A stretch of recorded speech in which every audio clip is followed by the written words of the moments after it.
Nah, baik anak-anak, kita lanjutkan bahwa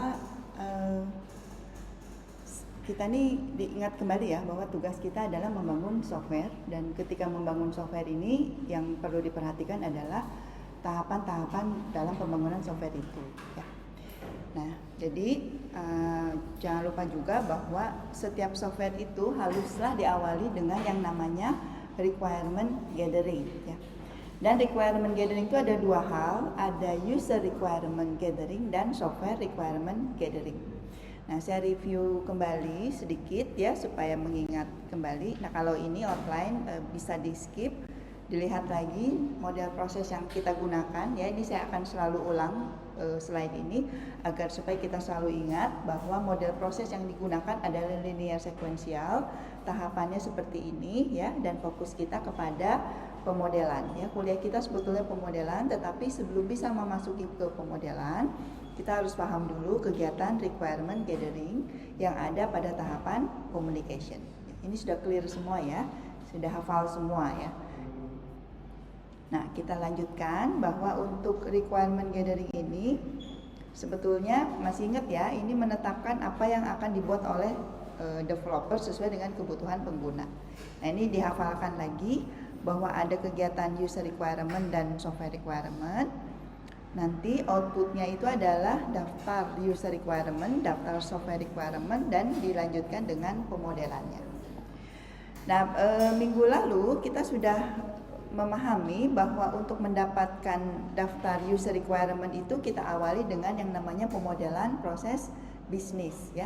Di pemodelan proses bisnis ini kita ujung-ujungnya mendapatkan yang namanya daftar user requirement. Hari ini kita bahas dulu kegiatan berikutnya, yaitu menetapkan apa yang disebut dengan software requirement. Nah, software requirement ini harus sesuai dengan user requirement. Karena itu sebetulnya kalau kita belum bisa mendapatkan daftar user requirement, sebetulnya untuk mendapatkan software requirement juga itu menjadi tidak valid ya.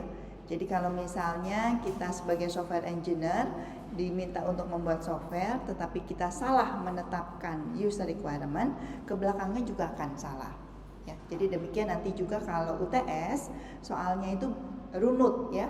Ada proses bisnisnya dulu, diminta daftar requirement-nya dulu, mana user requirement-nya, ke belakangnya baru software requirement. Jadi kalau salah di awal, ke belakangnya mungkin saya nggak periksa juga ya, jadi karena pasti akan salah juga. Nah, itu jadi hati-hati sekali dengan urutan langkah-langkah, karena yang namanya engineering itu adalah kegiatan yang sistematis dan bertahap ya. Sehingga kalau di awalnya salah, pasti ke belakangnya juga kita tidak bisa validasi. Karena awalnya aja salah gitu ya, nggak mungkin tengah-tengah menjadi betul. Nah, sekarang supaya kita fokus ke requirement, jadi ini masih review ya, ini ada di slide-slide sebelumnya, jadi diulang kembali supaya teringat. Jadi tugas kita sebetulnya membuat dua macam daftar requirement. Pertama user requirement, kedua software requirement. Dan gambar ini menunjukkan software requirement kita haruslah sesuai dengan user requirement. Nah, jadi ini saya sebut sebagai pemetaan. Pemetaan antara user requirement dan software requirement itu bisa satu ke satu. Artinya satu software requirement itu berasal dari user requirement. Bisa juga yang nomor 2 ini. Artinya satu user requirement menghasilkan beberapa daftar atau beberapa narasi atau deskripsi software requirement. Yang mana yang biasanya? Yang biasanya sebetulnya yang bawah ya. Karena yang namanya software requirement itu lebih detail daripada user requirement. Nah, ini kita lihat dulu ya. Jadi ada dua cara. Yang penting setiap requirement itu kita bisa pastikan bisa dirunut ya. Jadi yang ingat ya, engineering itu fokusnya merunut. Jadi nggak mungkin lah kita punya user requirement, software requirementnya nggak ada gitu ya. Berarti ngapain atau bikin software, ngapain ada user requirement tapi tidak ada software requirementnya. Apalagi kebalikannya, kita mendapatkan software requirement tanpa tahu itu sebetulnya untuk memenuhi kebutuhan user yang mana. Sampai sini clear ya. Jadi ini perhatikan slide ini menjelaskan pemetaan, dan ini merupakan acuan kita memeriksa ya. Jadi kalau kamu ingin tahu kenapa saya disalahkan, oh lihat aja user requirement kamu sesuai nggak dengan software requirement. Ada nggak tabel ini? Kalau tidak ada, berarti kita tidak bisa melakukan validasi. Nah, berikutnya ini tentang analisis kebutuhan yang kemarin ya. Jadi kegiatan mendapatkan daftar requirement itu sama dengan kegiatan yang namanya requirement analysis ya. Jadi kita menyebutnya requirement gathering. Jadi pertemuan untuk mendapatkan requirement atau mengumpulkan requirement. Beberapa referensi menyatakan ini kegiatan requirement analysis. Nah, ini barangkali mirip dengan mata kuliah lain ya. Ada yang namanya analisis kebutuhan juga. Nah, supaya kita fokusnya ke requirement, maka kita lanjut ya untuk tahapan. Ini tolong dicek lagi yang 5 tahapan, masih ingat ya? Nah, ini juga bahwa tahapan analisis kebutuhan itu atau requirement gathering itu ada 5 ya. Pertama, mempelajari dan memahami persoalan. Ini kita waktu membuat proses bisnis sebetulnya dalam rangka mempelajari dan memahami persoalan. Setelah kita paham, barulah kita melakukan identifikasi kebutuhan pemakai atau requirement user ya. Nah, sekarang kita memastikan requirement software. Jadi ada 3 kegiatan ya, tidak tiba-tiba mendapatkan user software requirement. Kalau sudah 3 hal ini dilakukan, pastikan ada dokumen yang disusun, baru kita melakukan review atau mengkaji kembali apakah requirement tersebut sudah sesuai. Nah, jadi ini juga penting ya, tolong dihafalkan. Tahapan-tahapan itu ada 5 dan ujian itu soalnya ya seperti ini. Pertama memahami dulu, lalu mendapatkan user requirement, berikutnya mendapatkan software requirement. Nah, kita ulang lagi bahwa untuk mempelajari dan memahami persoalan itu dilakukan bisa bersamaan dengan kegiatan mengidentifikasi requirement pemakai. Nah, tolong diperhatikan di slide sebelumnya ya, bahwa untuk kedua kegiatan ini sudah dibahas dengan detail. Kalau memang belum paham, boleh didiskusikan ya sebelum kita lanjut ke kegiatan berikutnya, yaitu kegiatan nomor 3 yang namanya mendefinisikan kebutuhan perangkat lunak ya. Nah, sebetulnya untuk melakukan kegiatan nomor 3 ini, pertama-tama tentu kita harus sudah punya dulu yang namanya user requirement atau daftar user requirement. Kita lihat lagi, acuan kita adalah pemodelan proses bisnis. Jadi langkah utama kita adalah melakukan pemodelan proses bisnis. Kemudian di dalam pemodelan proses bisnis ini kita punya yang namanya diagram activity. Jadi acuan kita adalah diagram activity. Diagram activity yang sudah kita miliki itu menjadi dasar kita mempelajari dan memahami persoalan, menjadi dasar kita untuk menetapkan daftar user requirement, sekaligus juga menjadikan dasar kita untuk menetapkan yang namanya software requirement ya. Jadi jangan lupa dasar kita adalah diagram activity ya. Jadi pertama-tama harus bisa membuat daftar diagram activity dulu. Nah, kelas ini belum saya periksa apakah semua sudah membuat tugas ya.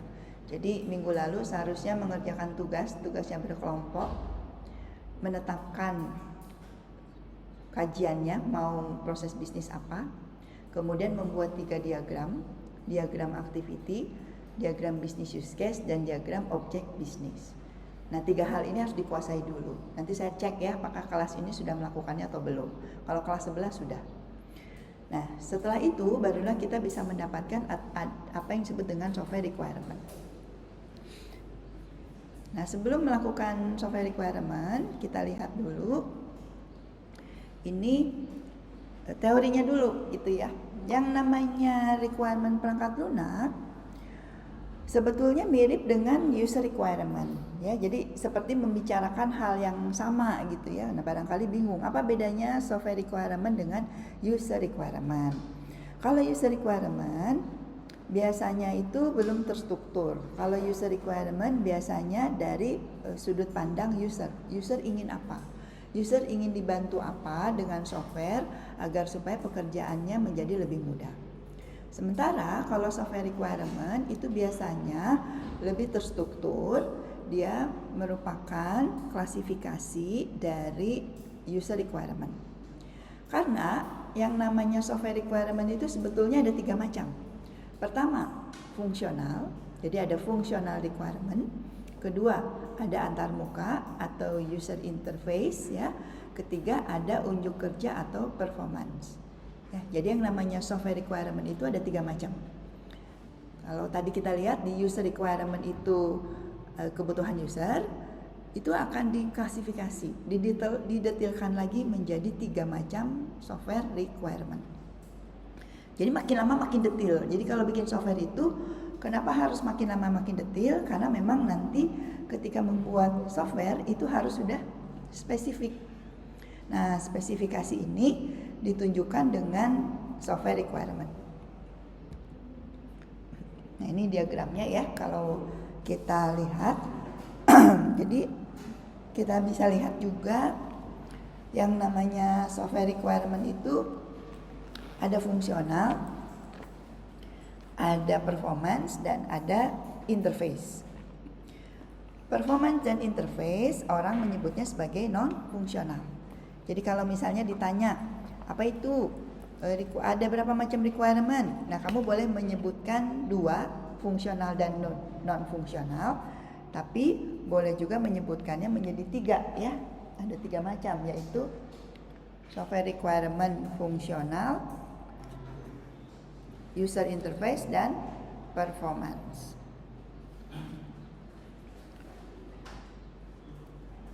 Ya. Jadi bisa yang betul seperti ini. Jadi non fungsional itu terdiri dari performance dan interface. Tetapi kalau kita menyebutkan fungsional dan non fungsional juga sudah betul ya. Ini paham ya. Jadi tugas kita banyak ya. Karena requirement itu sebetulnya jenisnya aja banyak. Ada 3. Sehingga untuk kelas kita, untuk studi kasus kita sekarang lebih fokus ke fungsional dulu. Ya, jadi saya mewajibkan kalian bisa sampai membuat fungsional requirement. Sebagai bonus, kalau bisa memahami performance dan interface, itu menjadi nilai tambah. Itu menunjukkan kalian sudah melampaui target pemahaman tentang software requirement. Nah, kita lihat dulu, apa itu functional requirement?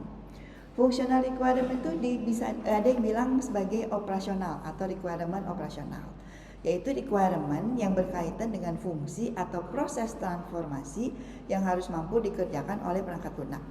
Nah, jadi kalau yang namanya functional requirement itu berbicara tentang fungsi atau fitur atau proses-proses yang harus ada di perangkat lunak. Yang disebut dengan proses transformasi di sini maksudnya adalah dari input diubah menjadi output. Itu proses. Nah, kalau kamu masih ingat pembelajaran tentang proses itu mengubah input menjadi output. Jadi yang namanya requirement fungsional pasti itu terkait dengan yang namanya input-input, proses-proses, dan output-output. Kalau kita lihat contohnya, coba tolong diperhatikan. Yang namanya requirement haruslah diawali dengan kalimat apa? Perangkat lunak harus dapat. Ya, karena requirement software itu dari sudut pandang perangkat lunak, sehingga kita menuliskannya bahwa perangkat lunak yang akan kita buat harus dapat. Dapat apa? Nah, ini contohnya ya. Menerima data pendaftaran bayi dan balita. Ya, jadi perangkat lunaknya itu menerima data. Kemudian menerima data pencatatan berat badan bayi dan balita. Jadi perangkat lunaknya harus bisa menerima data berat badan bayi yang dicatat. Ya. Kemudian menerima data rencana pemberian imunisasi. Ini kalau misalnya perangkat lunaknya termasuk juga melakukan pendataan rencana pemberian imunisasi. Kemudian, nah ini semuanya input yang 3 ini. Contoh yang nomor 4 itu contoh output. Perangkat lunak harus dapat menampilkan. Nah, menampilkan itu bagian dari output. Menampilkan itu macam-macam ya. Kalau di sini menampilkan data kenaikan berat badan bayi dan balita setiap bulan. Nah, ini menampilkan di sini berarti menampilkan ke layar ya. Karena menampilkan juga bisa dalam bentuk lain. Contoh yang berikutnya nomor 5, mampu mencetak. Ini menampilkan juga tapi ke dalam laporan tercetak. Ya, jadi nomor 4 dan 5 itu adalah output. Ini termasuk dengan requirement fungsional. Berikutnya, perangkat lunak harus mampu menyajikan laporan dalam bentuk grafik. Menyajikan juga output ya, karena dia sama-sama menampilkan. Dan dia spesifik menyajikan laporannya dalam bentuk grafik. Ini semua contoh fungsional requirement. Ingat ya, ada input, ada output. Jadi requirement itu berbicara tentang proses transformasi dari input menjadi output. Ini ya.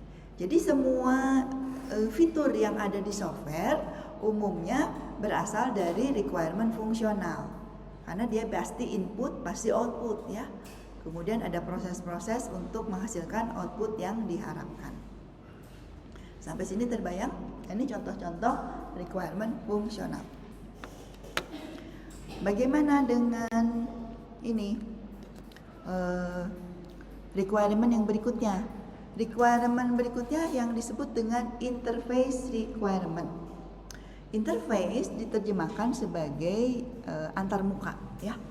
Antarmuka di sini bukan berarti UI, bukan berarti tampilan ya, bukan seperti itu yang dimaksudkan di requirement.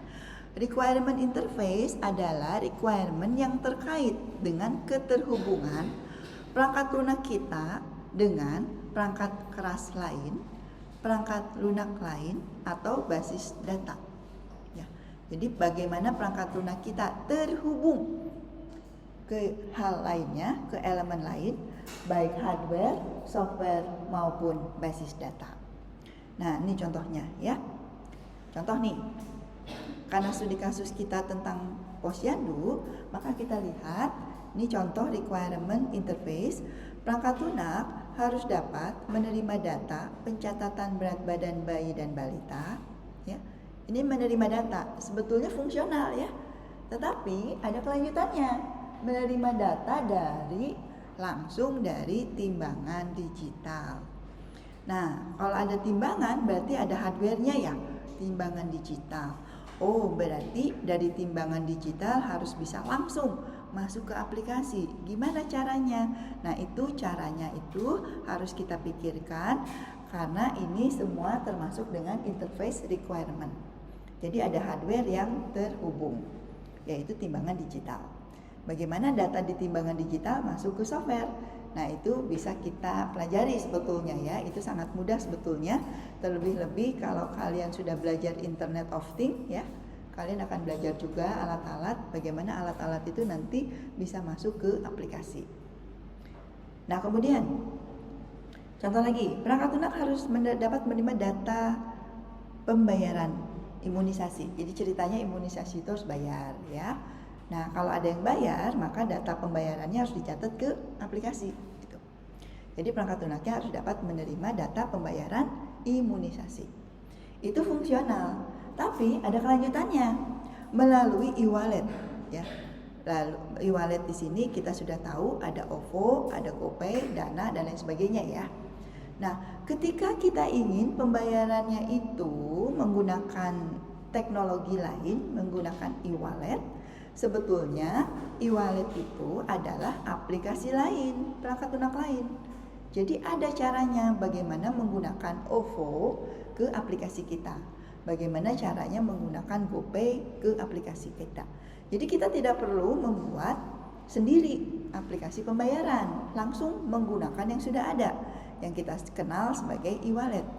Caranya gimana? Oh, banyak, caranya gampang kok. Ya, sebetulnya itu sangat mudah dipelajari. Itu sudah menggunakan aplikasi lain ya.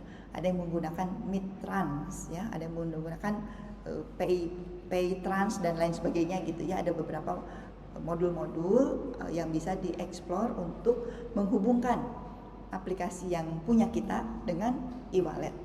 Nah, ini termasuk dengan requirement interface. Berikutnya ada lagi, kita lihat. Perangkat lunak harus dapat menerima data orang tua bayi dan balita. Itu fungsional, karena kan mencatat data orang tua bayi dan balita. Nyatat ke aplikasi ya, itu fungsional. Tapi ada kelanjutannya, kita lihat. Mengambil dari database sistem informasi kependudukan. Nah, jadi di sini idenya adalah bahwa data orang tua itu harus bersama dengan data yang ada di SIMDUK itu ya.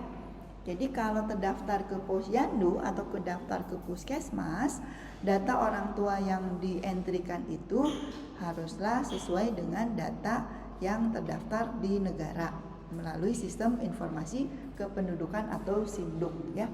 Atau kalau kita lihat ada di Disduk Capil ya kalau kita nih ya. Nah, jadi kalau kita memasukkan data nomor KTP kita atau data NIK ya di kartu keluarga kan ada ya. Nah, itu seharusnya muncul datanya ini namanya siapa, alamatnya di mana. Jadi tidak perlu dientrikan lagi seluruhnya. Cukup mengambil dari Disduk Capil ya ceritanya. Nah, jadi kalau menerima data aja itu fungsional, tapi kalau datanya itu terhubung atau berasal dari basis data aplikasi lain atau dari basis data yang memang sudah disediakan, maka ini masuknya requirement interface.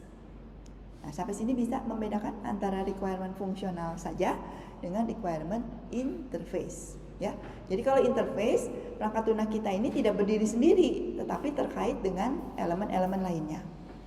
Kalau diperhatikan, requirement interface ini seperti menjadi sebuah keharusan kalau hari ini, karena hari ini aplikasi itu semakin canggih. Semua orang sudah terbiasa menggunakan e-wallet.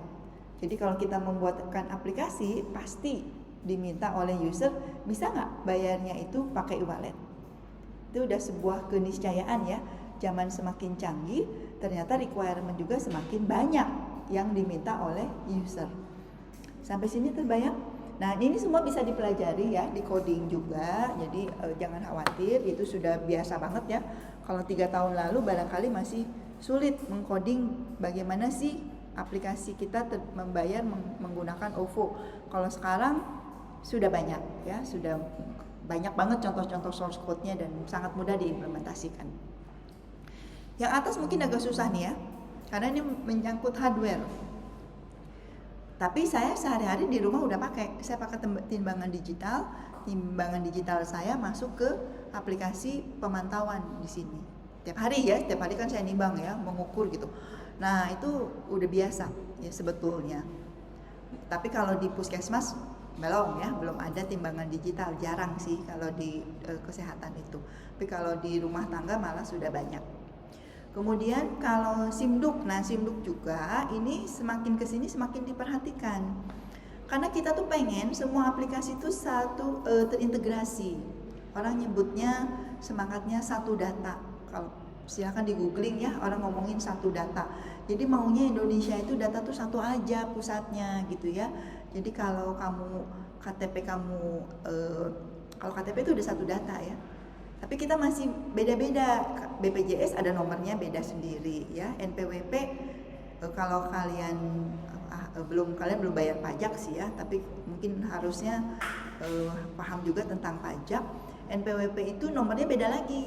Nah, sekarang NPWP mau sama dengan nomor KTP. Jadi negara tuh maunya semua tuh satu aja.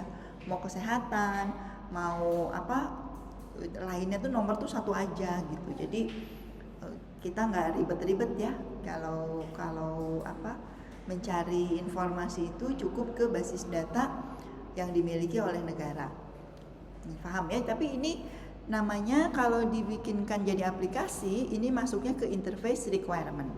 Terus terang, untuk requirement yang seperti ini, meskipun sudah banyak orang membuat aplikasi yang bisa seperti ini, bisa terhubung ke elemen lain, sudah biasa juga user menggunakannya, tetapi secara pengkodingan tentu ini lebih susah ya dibandingkan dengan mencatat, bandingkan ya yang perangkat lunak harus dapat menerima data orang tua bayi dan balita. Nah, cuma menerima data aja. Itu apa ya? Ngentri aja biasa. Udah belajar kan? Ngentri ke web. Kalau nanti belajar mobile, ngentri data via aplikasi mobile. Itu biasa banget. Tapi kalau datanya kita entry lalu muncul semua informasi sama dengan sistem kependudukan ya, alamatnya di mana, kemudian nama lengkapnya, nama orang tuanya dan lain sebagainya tuh muncul berasal dari database lain, itu terus terang masih banyak yang berkesulitan. Jadi kelas ini saya targetkan minimal requirement fungsional. Kalau sampai memahami atau bisa menyusunkan requirement interface, itu berarti melampaui ya. Itu sangat bagus. Sampai sini paham ya. Nah, berikutnya apa lagi? Berikutnya ada lagi yang namanya performance. Nah, performance itu apa sih? Performance itu terkait dengan kinerja. Jadi perangkat lunaknya itu cepat atau tidak, tepat atau tidak, atau frekuensi. Frekuensi itu seberapa sering. Jadi perangkat lunak itu tidak hanya bisa dibangun, tapi kan nanti dia akan digunakan ya. Ketika perangkat lunak kita digunakan, maka perangkat lunak itu harus bisa menjamin cepat nggak. Karena user itu nggak suka kan kalau perangkat lunaknya lemot ya. Jadi mau entry data aja muter gitu lama ya, itu paling pasti tidak disukai. Nah kemudian tepat, datanya benar apa enggak gitu ya. Jangan sampai ada ketidaktepatan data yang dientrikan. Itu juga suatu kriteria yang diharapkan oleh user. Nah, kalau frekuensi itu seberapa sering? Kalau Posyandu, karena contoh kita aplikasi untuk Posyandu, seperti kita ketahui Posyandu itu sebetulnya nggak rutin, nggak tiap hari. Posyandu itu sebulan sekali ya. Kalau Posyandunya rajin mungkin 2 minggu sekali ya mengadakan pendataan. Sebulan sekali aja udah bagus ya. Banyak itu sudah minimum ya. Jadi bayi itu harusnya dipantau sebulan sekali. Tapi banyak juga aplikasi yang setiap hari dipakai. Contoh, saya tadi kesini pakai Grab aplikasi ya. Setiap hari saya pakai. Dan gak cuma saya kan, yang pakai itu ribuan orang pada saat yang bersamaan. Jadi itu masuknya frekuensi. Seberapa sering aplikasi itu digunakan oleh user. Semakin banyak yang menggunakan, semakin sering, pasti aplikasi itu seharusnya semakin handal, semakin susah, dan semakin kinerjanya itu semakin diharapkan semakin tinggi. Nah kita contoh ya, bahasa performance requirement. Contoh, perangkat lunak harus dapat digunakan oleh banyak operator Posyandu di seluruh Indonesia pada saat bersamaan minimal 1 juta user. Nah ini kita lihat ya, Posyandu sebetulnya hanya sebulan sekali. Tetapi bisa jadi Posyandu ini tersebar di seluruh Indonesia, digunakan di seluruh Indonesia. Kalau kemarin saya ke desa Cimenyan itu kita lihat ada 28 RT, 28 Posyandu, baru satu desa ya itu ya. Apalagi kalau satu kecamatan, satu kabupaten, ya kebayang ya. Jadi kita asumsikan kalau Posyandu itu serentak digunakan se-Indonesia, semuanya menggunakan, kita harus bisa memastikan minimum ada 1 juta user yang mengakses secara bersamaan. Nah kalian harus tahu ya, aplikasi itu kalau yang aksesnya sedikit baik-baik aja, tapi begitu yang aksesnya 1000 suka jadi bermasalah ya. Nah itu jadi lemot, kadang-kadang jadi error. Sorry to say gitu, saya kalau mau bayar pajak, lapor pajak nih Maret nih, nanti 31 Maret itu batas akhir tuh. Itu biasanya udah nggak bisa buka, webnya udah nggak bisa dibuka, udah nggak bisa entry. Itu banyak sekali kejadian kalau di deket-deket due date orang tuh serentak mengakses dan aplikasinya menjadi susah digunakan. Yang disalahin siapa? Yang disalahin yang bikin aplikasi ya. Padahal sebetulnya kita harus lihat dulu, ada nggak requirement-nya, ada nggak yang menyatakan aplikasi ini nanti minimum harus bisa diakses oleh berapa user. Orang kayak bikin Grab, bikin Gojek pasti nggak main-main. Pasti mereka ingin usernya itu sebanyak-banyaknya. Apalagi e-commerce ya.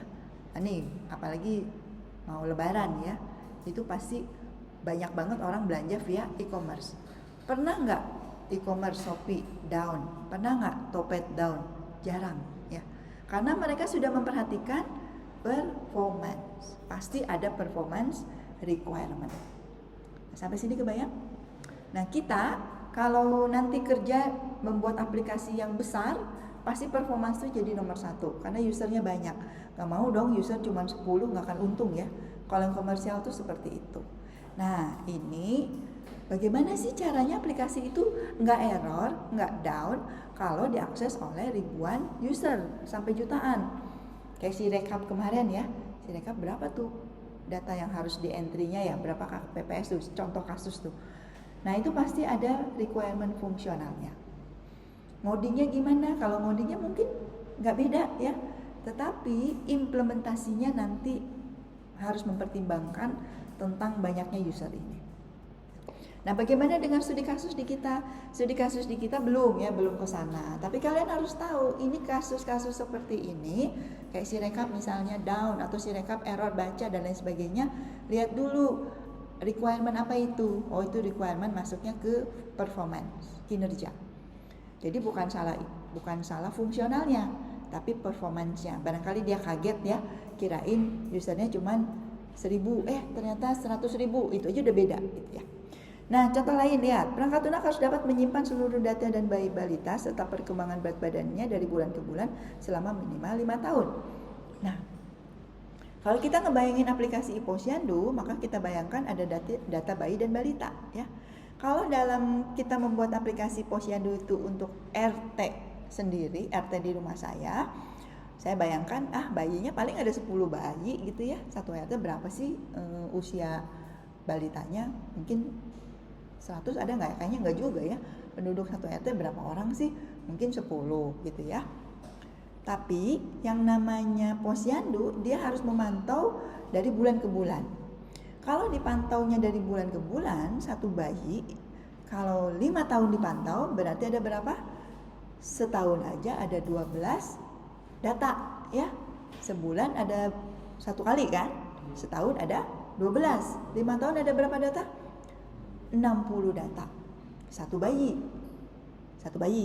Kalau dalam satu RT ada 100 bayi, jangan 100 lah, kebanyakan ya, 20 bayi. Berarti ada berapa data yang harus di entry, disimpan oleh aplikasi? 60 kali 100. Atau tadi 20 bayi ya, 1200. Kalau 100 bayi, 100.000 berarti ya. 60 kali 100 berapa? 6.000 ya. Kebayang maksud saya? Ya, jadi data itu nanti grow, makin banyak. Jadi kalau datanya 5 tahun harus tersimpan, nggak boleh hilang datanya. Kalau hilang nggak kepantau, gagal dong, nanti kita nggak bisa melakukan pendataan atau laporan sebetulnya dalam 5 tahun terakhir gimana sih status gizi negara kita. Nah, data itu nggak boleh hilang ya. Kalau satu RT 100.000, kebayang dong kalau se-Indonesia berapa data yang harus bisa disimpan. Aplikasi kita harus bisa memastikan bisa mengelola data sebanyak itu. Ya, asumsi misalnya ya minimal 10 juta, ini kan perhitungan kasar aja. Nah, contoh konkret lagi kayak sistem akademik. Sistem akademik itu kita menyimpan data mahasiswa dari tahun 2000-an loh. Meskipun Unpas itu dari tahun 93 ya. Tapi data mahasiswa yang tersimpan di sistem akademik itu harus dari tahun 2000-an itu sudah dilaporkan ke negara ya. Kalau yang sebelumnya tidak diwajibkan dilaporkan ke negara. Kebayang ya?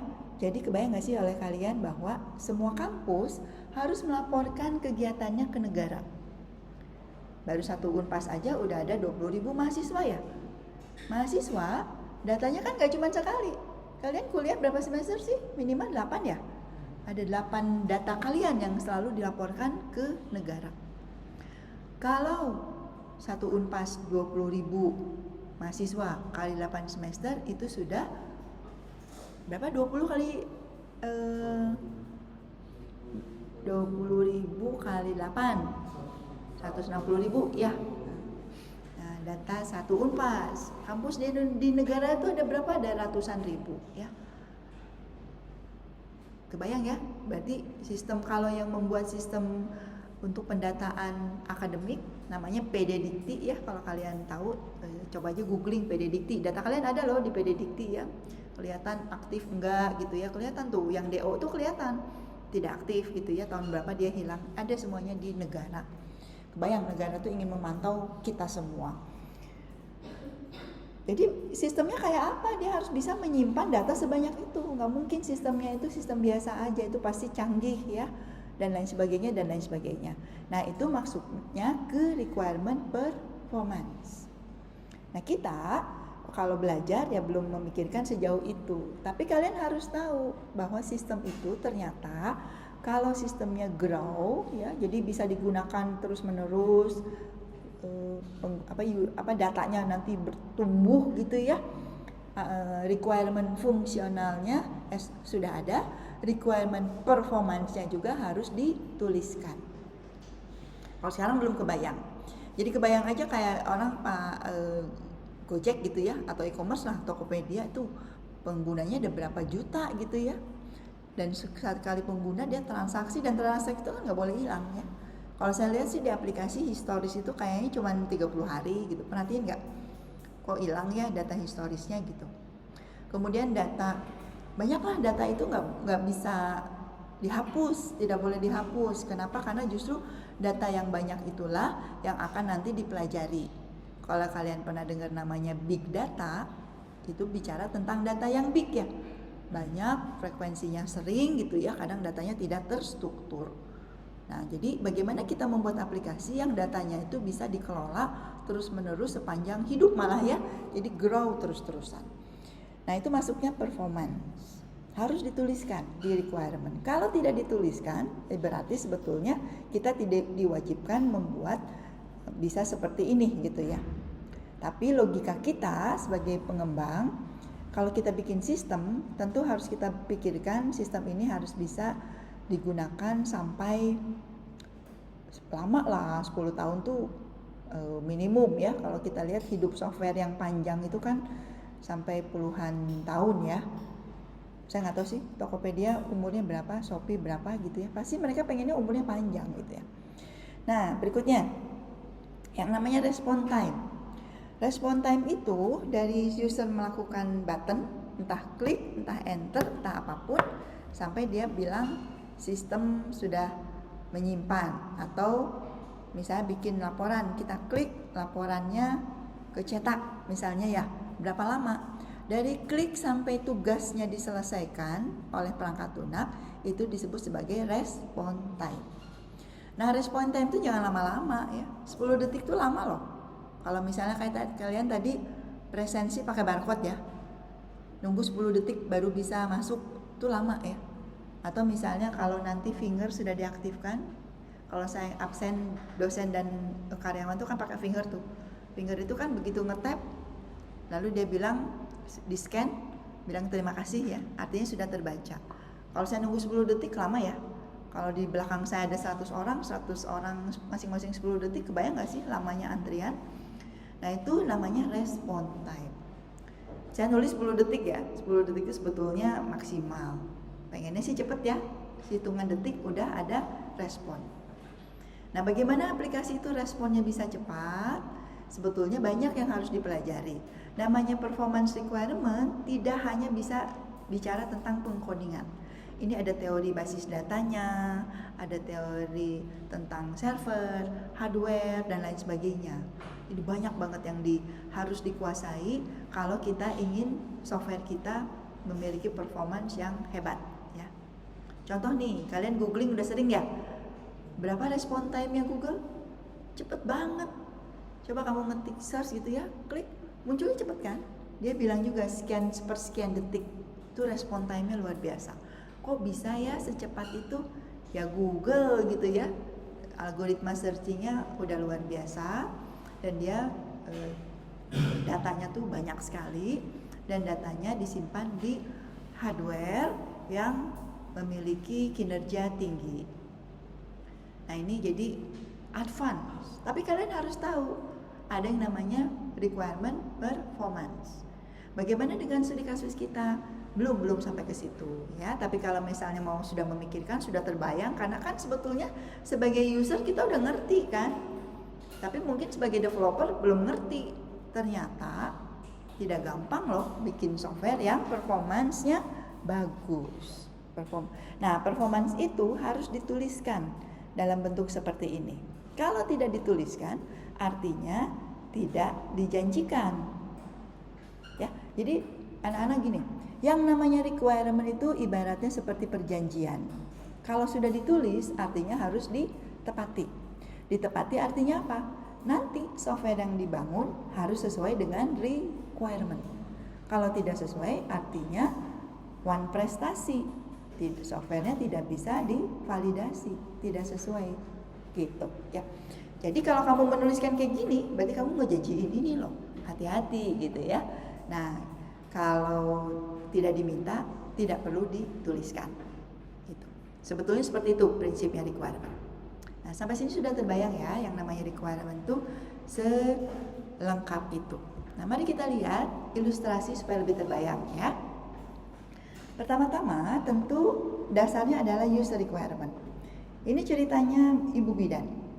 Ya, Ibu Bidan ini ingin bisa memantau perkembangan bayi dan balita secara periodik. Jadi dia sewaktu-waktu bisa melihat bayi-bayi di area puskesmasnya bagaimana status gizinya ya.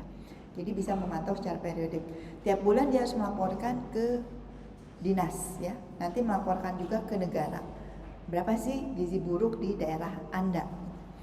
Jadi harus bisa melaporkan. Dari satu requirement kita lihat ini menjadi banyak ya. Satu statement requirement seperti ini ketika menjadi software requirement ternyata menjadi 4. Apa aja? 1. Perangkat lunak harus mampu menerima input nama bayi dan balita yang akan dipantau. Jadi kita bisa memantau per data bayi ya. Kalau bayinya itu pengen dilihat yang kemarin yang gizi buruk siapa aja harus di entry dan perangkat lunaknya harus bisa menerima input dan data tersebut. Lalu perangkat lunak harus mampu menampilkan isian pencarian data bayi balita yang akan dipantau berdasarkan nama bayi dan balita. Jadi ini searching ya, habis searching lalu ditampilkan. Jadi pertama harus di entry dulu namanya, lalu setelah di entry ditampilkan. Lalu perangkat lunak harus mampu menampilkan seluruh data berat badan dan tinggi badan bayi balita dari awal lahir sampai saat ini. Jadi kalau misalnya memasukkan data bayi namanya Ade gitu ya, nanti Ade itu harus di search, ada berapa sih bayi yang namanya Ade. Nah, Ade yang mana yang mau ditampilkan di sini. Lalu ditampilkan. Nah, yang ditampilkannya dari mana? Dari sejak dia lahir. Karena bayi balita itu dipantau dari dia lahir, bukan hari itu aja. Harus dilihat perkembangannya. Apakah beratnya naik atau turun. Jadi dia lahir sampai saat itu. Kemudian perangkat lunak harus mampu menampilkan data pertumbuhan bayi dan balita yang dicari tersebut ya dalam bentuk grafik. Ya, jadi menampilkan datanya itu teks. Bulan ini beratnya berapa? Februari berapa? Maret berapa gitu ya. Lalu muncul grafiknya. Pengennya sih muncul grafiknya. Ya. Jadi kita lihat anak-anak dari satu requirement memantau menghasilkan 4 software requirement sedetil itu. Software requirement yang bagus itu yang seperti ini, detail.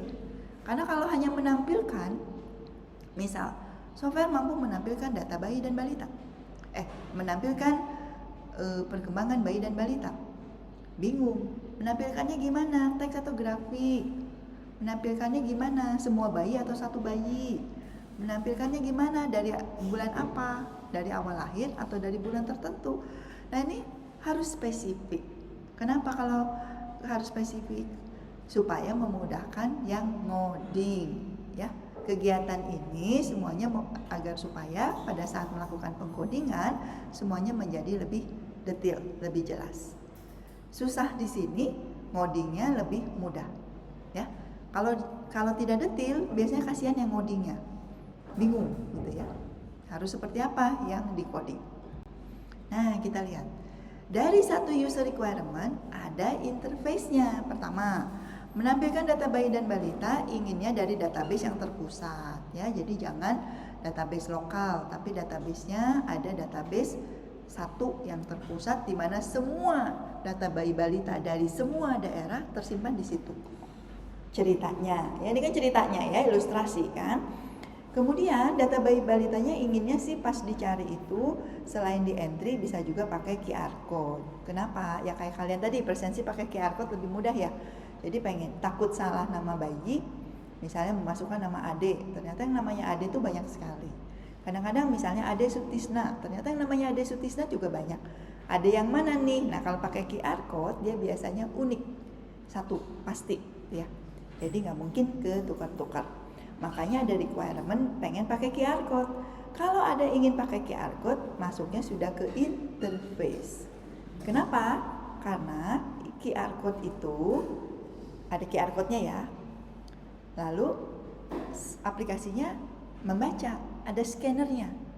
Nah, scanner itu biasanya aplikasi lain. Jadi kita ini kalau bikin aplikasi yang bisa membaca QR code, ini kayak saya nih, kalau ada QR code saya ada aplikasi scanner kan. Itu aplikasi lain gitu loh. Belum aplikasi iPosyandu. Jadi masukin interface ya, jangan fungsional kalau QR code. Lalu bagaimana dengan performance? Nah, performance karena ini requirement-nya dari ibu bidan, maka dia ingin menampilkan data bayi balita tuh jangan lama-lama, maksimal 1 menit. Jadi kalau dia nyari data bayinya tampil, jangan terlalu lama tampilnya. 1 menit lama ya, kebayang ya. Jadi ibunya nungguin gitu 1 menit baru datanya muncul. Agak terlalu lama sih. Makanya kalimatnya adalah maksimal. Kalau lewat dari 1 menit gimana? Berarti software kamu fail. Tidak sesuai dengan requirement, tidak sesuai dengan janjimu gitu. Bayang ya. Jadi nanti yang ngoding harus mikir gimana nampilinnya supaya cepat. Apalagi kalau nanti nampilin grafik. Gimana caranya nampilin grafik dengan cepat?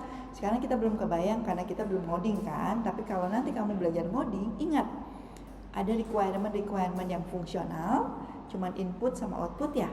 Ada requirement yang sifatnya interface terkait ke sistem lain. Atau kamu kalau nanti belajar API ya, Application Programmable Interface, API itu I-nya interface. Nah ini API ini. Nanti ada yang namanya performance. Nah namanya performance ya ini supaya jangan terlalu lama. Biasanya sih respon time yang diminta ya. Nah sampai sini kebayang ya. Jadi ada berapa requirement? Kalau kita lihat dari 1 user requirement jadi 4 fungsional, 2 interface, 2 performance. Jadi berapa? 8. 1 user requirement menjadi 8 software requirement. Banyak ya? Banyak ya. Itu yang bagus. Kebanyakan kalau saya lihat ya anak-anaknya kalau bikin tugas 1 user 1 software requirement, 1 user 1 software requirement. Gitu doang gitu ya. Salah nggak? Nggak apa-apa sih, tapi kurang baik ya. Kurang baik sih nggak jadi jelek kalian ya. Yang penting ngerti dulu bahwa ada user requirement, ada software requirement. 1 user 1 software. Nggak apa-apa, tapi sebetulnya belum maksimal pemahamannya ya. Nah kalau udah diapakan? Tentu dibuat dokumen dan nanti direview. Bagaimana melakukan reviewnya? Nah seperti ini anak-anak. Oh ini maaf ya, kodenya kan SW ya. Kita ganti jadi SR ya supaya konsisten, biar mudah. 1 UR lalu menghasilkan 8 tadi ya, 8 SR dari 0. Kodenya gimana? Kodenya bebas ya, boleh 1 sampai 8. Boleh juga dibedakan antara requirement fungsional dan non fungsional. Nih ya, dan seterusnya nih. Kebayangkan? Jadi kalau sudah harusnya sih kita praktekkan user requirement itu. Benar nggak dari software requirement yang didapatkannya seperti apa?